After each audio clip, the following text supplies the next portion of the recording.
Surat police zone 4 દ્વારા તેરા તુझको અર્પણ હેઠળ 1,66 લાખથી વધુનો મુદ્દામાલ મૂળ માલિકોને પરત કરવામાં આવ્યો છે। સુરત પોલીસ ઝોન 4 દ્વારા તેરા તુझको અર્પણ કાર્યક્રમ હેઠળ નાગરિકોને તેમનો મુદ્દામાલ પરત કરવામાં આવ્યો છે।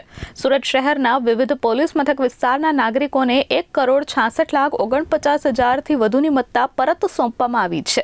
કાર્યક્રમ દરમિયાન 203 મોબાઈલ ફોન અને 50 વાહનો મૂળ માલિકોને પરત કરવામાં આવ્યા હતા, જ્યારે સાયબર ફ્રોડનો ભોગ બનેલા અરજદારોને 81.28 લાખથી વધુનો મુદ્દામાલ પરત કરાયો હતો। અઠવા, ઉમરા, વેસુ, ખટોદરા, પાંડેસરા અને અલથાણ પોલીસ મથકમાં ગુનાઓનો મુદ્દામાલ પરત કરાયો છે।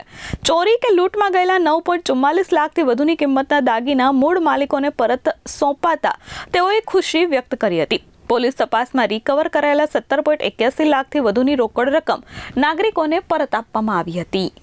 સુરત શહેરના ઝોન 4 વિસ્તારના જે પોલીસ સ્ટેશનો 6 પોલીસ સ્ટેશન આવેલા છે તેમનો મુદ્દામાલનો તેરા તુझको અર્પણનો કાર્યક્રમ રાખવામાં આવેલ। આ કાર્યક્રમમાં 6 પોલીસ સ્ટેશનના લગભગ 1,60,60,00,000ની ઉપરનો મુદ્દામાલ પરત કરવામાં આવ્યો છે। એમાં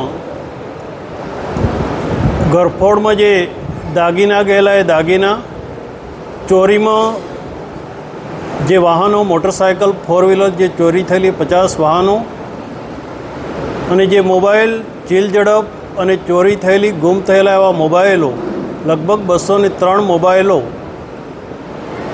પરત કરવામાં આવ્યા છે। સુરત શહેરમાં અને ઝોન 4માં આ લગાતાર 3 મહિને તેરા તુझको કાર્યક્રમ કરવામાં આવે છે ને એમાં જે અરજદારોનો અથવા ફરિયાદીનો જે મુદ્દામાલ છે ચાલુ કન્ડિશનમાં સમયસર પરત કરવામાં આવે છે।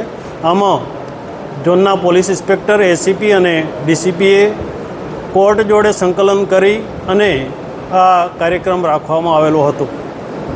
કેટલી અલગ અલગ ફરિયાદોના આધારે રિકવરી કરવામાં આવી છે? લગભગ 150થી 300 ફરિયાદોનો મુદ્દામાલ હતો અને એ તમામ ફરિયાદીઓ હાજર છે, એમને મુદ્દામાલ પરત કરવામાં આવ્યો છે। Bureau report S24 news, Surat.